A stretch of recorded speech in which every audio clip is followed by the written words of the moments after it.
Hey guys, how's it going? Offline Gamer here today. Today we're going to be taking a look at one of Tasty Minstrel's hottest new games, Scoville, developed by Ed Marriott. Scoville is almost like a kind of worker placement. You're actually also with a little bit of set collection, where you're a farmer that you're going to place peppers out on plots, and then you're going to go around the board harvesting peppers in a unique way to try and fulfill orders in order to gather points to win. Is the game any good? Let's find out. We'll take a quick look at it, and then we'll come back here, get my final thoughts on the game.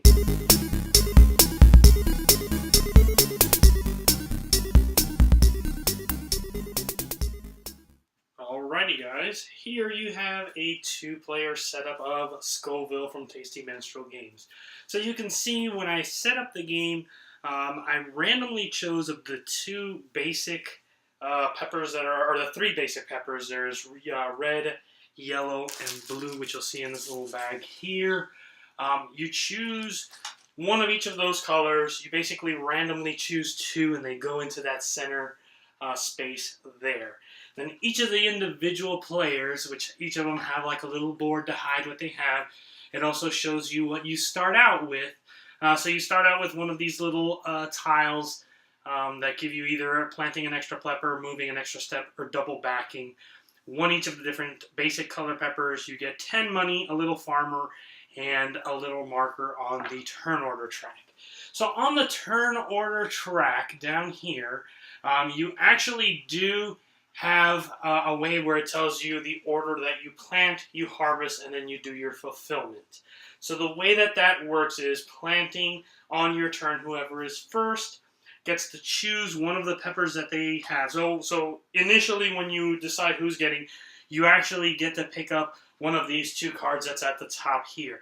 Now what that will do is it will give you the peppers that are on that card for free. So if you look at it, the first player gets to choose whether they want to get a red and a blue or a red and a yellow. And once we do that, those go away. Now, if you notice on the cards, there's some blue cards and there's some green cards. That has to do with what time of day it is. So all the blue cards, including the ones that are in for the fulfillment, which is what people want, as well as the auction cards, are what they call the morning phase, which is the first half of the game. And then once you get to a certain point, and I'll explain in a bit, you actually switch over to the afternoon phase. And in the afternoon phase, you do actually get different types of peppers. You get more advanced ones. So, to give an example of how a turn goes. So if you look at the bottom here also, to give you guys an idea, these are the plaques that they are. And those are the points that you'll pick up if you're one of the first people to go ahead and plant those peppers on the board. So you'll get the first plaque if you plant a purple, an orange, or a green. You'll get 4 points for the first brown pepper. You'll get 5 points for the first white pepper, 6 points for the first black pepper, and 8 points for one of the ghost peppers. Now, in telling you the difference, like what's really neat is, the little peppers are really cool. They are cut out exactly like little peppers, which is pretty neat, and you can see. The one that I think is really the coolest is the ghost peppers, or they call them the phantom ones, because it actually is like a clear plastic pepper that's really, really tall. So really, really, high props to Ed for doing that. And the reason why he did the height differences in it is he said that he wanted to make sure that people that may be colorblind would still be able to play the game, so they could feel the heights of the peppers, and if somebody can tell them that's a green one and they can feel by the height, they'll know. On the right side of the board, you will have your recipes, which will get settled during the fulfillment, and on the left side of the board, you have the things that people are looking for in the marketplace. So, as a turn goes out, right now, red is the first player, so I would go ahead and take a pepper from behind my board, and I would, let's say, want to plant it right here. And then green would go, and let's say he wants to sit there and do a blue pepper and wants to plant it here. So now you have your peppers down onto the board. So now, going in reverse turn order, which means green would go first. He would place his farmer on the board, and then he will move his farmer up to 3 steps. So now if you stop in between peppers, that's the one that you're going to actually harvest. Now, the thing about the game is, once you point your farmer in a direction, you cannot turn him around unless you use your little thing that you have that allows you to double back. The only thing is, by using this, you actually sacrifice 4 victory points to use it. So it's one of those things, if you don't use any of your special moves, you get 12 points at the end of the game. However, if you use some of them, you lose 4 points per tile. So let's say green sits there and decides, you know what, I'm going to go here. And what you can do to determine which pepper you're going to get comes with a really neat little chart here that shows you what the peppers are. So you'll match up. If I match a red with a yellow, I will get an orange pepper. So once you determine that, green will pick up an orange pepper. That goes behind his little player guide here, and he holds on to it. So now it's red's turn. So red starts off in the little star. Now, the thing about it is, red cannot go to where the green farmer is at, nor can he pass over him. That is one of the rules, which makes the movement phase very, very critical. So let's say he decides, you know what, for this turn, I'm going to go over here. And if you're looking again at your chart, a red and a blue gives you a purple pepper. So red will grab 1 purple pepper, put it behind his little blocker there. So now that we've done that, we go to the fulfillment phase. In the fulfillment phase, you're actually going to look at what people are asking for in the marketplace and fulfill them. Now, you can fulfill 1 market demand, 1 recipe card, or you could actually sell peppers. The way that you determine what the price of the peppers are is, for every 2 of 1 color pepper that's on the board, it makes it worth 1 coin. So right now, looking at how, let me remove the farmers off of the board here. Looking at where the colors stand, right now red peppers are worth 1 coin, all other peppers are worth 0. So right now would not be a good time to sell off peppers if you wanted to. So, let's say red player is first, he wants to fulfill, and somebody on the marketplace is looking for 1 yellow pepper. He will go ahead and take and pay the 1 yellow pepper. He will take this, which is actually going to give him 3 coin and 1 victory point at the end. So that'll go behind his little blocker there. Doesn't have anything for recipes, so then it will go to green's turn. Green is looking around. They do have, for fulfillment, a red and an orange, which will give him a brown, 3 coin, and 1 gold. He decides, I'm not going to fulfill anything. And then we go and slide the things back up. Now, starting with the second round, players are going to blind bid for player order. We sit there and re-resolve it. Whatever money gets used to bid, you lose. So even if you lose the bid, that money is gone. And essentially in this game, that is what you're going to use your money for, is just to bid for turn order. So let's say we bid for turn order and green outbeats red, and he decides he wants to go first. So it's green's turn now, and he decides, I'm going to plant my orange pepper right here. And for doing that, since he was the first one to plant, he will actually pick up this placard. Farmer fell over here. And that will go behind his blocker. So red's up, and he decides, okay, you know what? I'm going to sit there and I'm going to plant a purple pepper. And he will actually pick up that second placard for planting a purple pepper. The only rule on the placards that they have in the rule book is you cannot pick up 2 placards on your turn. So if you decide to use that plant 1 additional pepper, it will not allow you to plant 2 different color peppers and pick up 2 placards. You can only pick up 1 per turn. So now let's go to the movement phase again. And in this turn, red's going to move 1 step, and he's going to go between a blue and a purple pepper, which if we look here, blue and purple gives you a brown pepper. So he will get his brown pepper, and he's going to decide to walk 2 more steps, because you can walk a total of 3 steps. So number 2 would be there, number 3 would be there. He is in between a red, doesn't want to stand, a red, and a blue, which will give him another purple. And his turn is over. Well, actually, I skipped around what the green was supposed to plant first. So let's say green decided to plant a red or a yellow, even better, right over here. So he decides on his movement, he's going to go 1, and orange and yellow is going to give him brown. So he'll get a brown. He'll do 1, 2, and 3 and end his turn right there. And we'll be going like this back and forth until one of these conditions is met. If at any point any of the market cards falls to the number of players or less, or the recipe cards drop to, or if the market cards drop to a number of players or less, we actually switch over to the afternoon phase. If the recipe cards drop to the number of players or less, you play one last round, and that's the end of the game. So let's say we get to the point where a couple of the recipe cards have disappeared, and a couple of these have gone. So now we have 2 market cards left and a couple of recipe cards. At this point, what you would do is you go ahead and take all your morning cards, which are the blues, as well as your morning inventory cards that you have left over. They go back into the box. And what you're going to do then is take these out of here, and you're going to replace them with the green ones.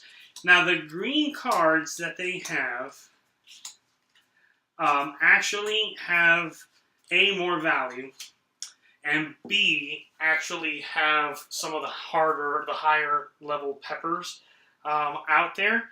And you'll notice also on the auction cards, you'll actually start getting some of the rarer peppers, like there's a white, there's a orange, there's 2 greens, 2 purples, and so on and so forth. And again, you're going to continue to do this until you have the amount of market cards that's equal to or less 2 players, or chili recipe cards. Now, what's interesting about this game, when you sit there and you look at it, like some of the chili recipes, now I have to say the names on some of these chili recipes are amazing. Like you have here the Volcane Owl, which is 1 ghost pepper and 3 black peppers. Like you have some Fair to Midland Phantom Nom Nom, which is 3 ghosts and 2 browns. I mean, they did a really great job in naming the chili recipes, which I believe one of the Kickstarter backer things was you actually got to name one of the recipes that came out on the thing. What's really neat when you kind of look at how many different ways there are to get points, it is great because you have not only the plaques, not only the fulfillment of the marketplace, but the recipes. Now, sometimes the recipes themselves, it's going to take a lot of peppers. Like this one right here, the Flux Capsaicinator is 2 ghosts, 1 black, 1 white, and then 1 of each of the basic colors. That's, a whole bunch of peppers for 23 points. But it's one of those things where if you sit there and you do it, you can sit there and get a good amount of points. So turn order will go like this back and forth until now on the afternoon phase, you get down to the same number of cards in the marketplace of players or less, same with the chili recipes. At that point, what you're going to do is you're going to play one more round, or if it comes to the end and there is just two of the market cards left, you play one more round, or the game ends at that moment. If at any point 2 chili recipes get down to the number of players or less, the game instantly ends. So even if you're in the middle of a turn, it stops. At that point, what you're going to do is you're going to go behind your little placard here, your blocker. You're going to see how many of these plaque cards each player has, how many points they're going to get from the market cards. You're going to get some victory points per coins that you have. You're going to add all those up, and whoever has the most points is the winner of the game.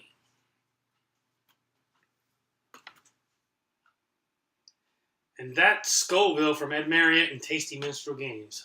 So, if I had to say there was a bad thing about the game at all, it would be kind of the confusing box cover art.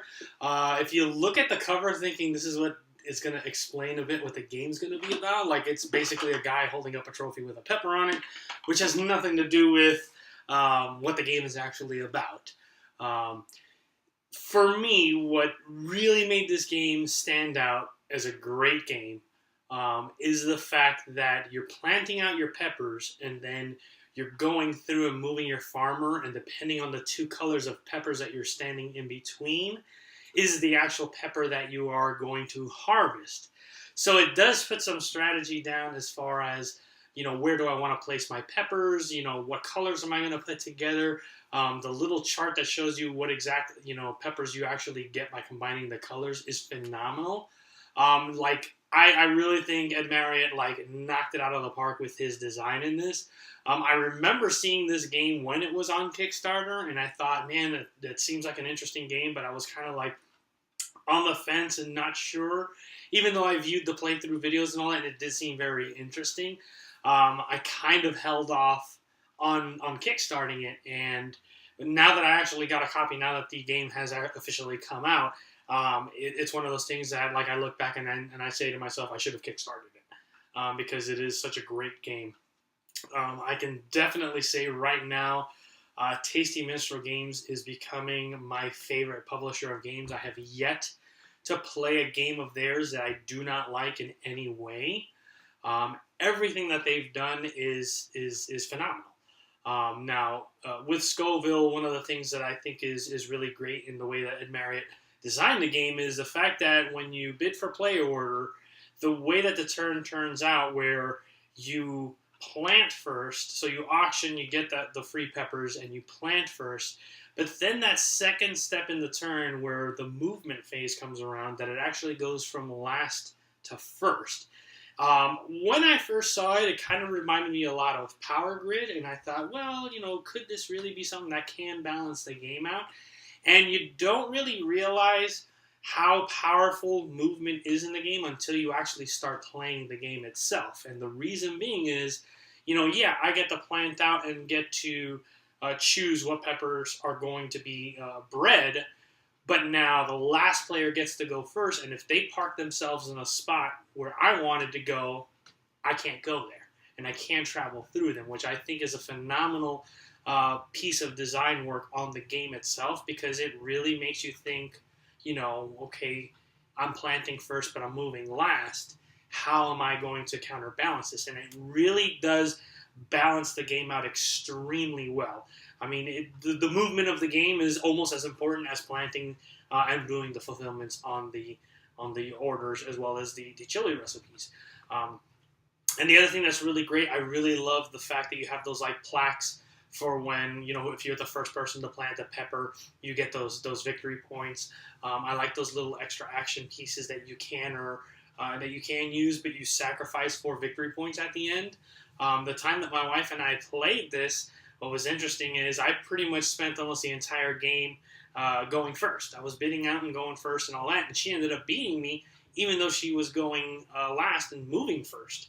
So it was a really key element, and it all came down to her being able to move to areas that she could get peppers that she could plant first and start grabbing those little plaques for planting the first colored pepper of those specific ones.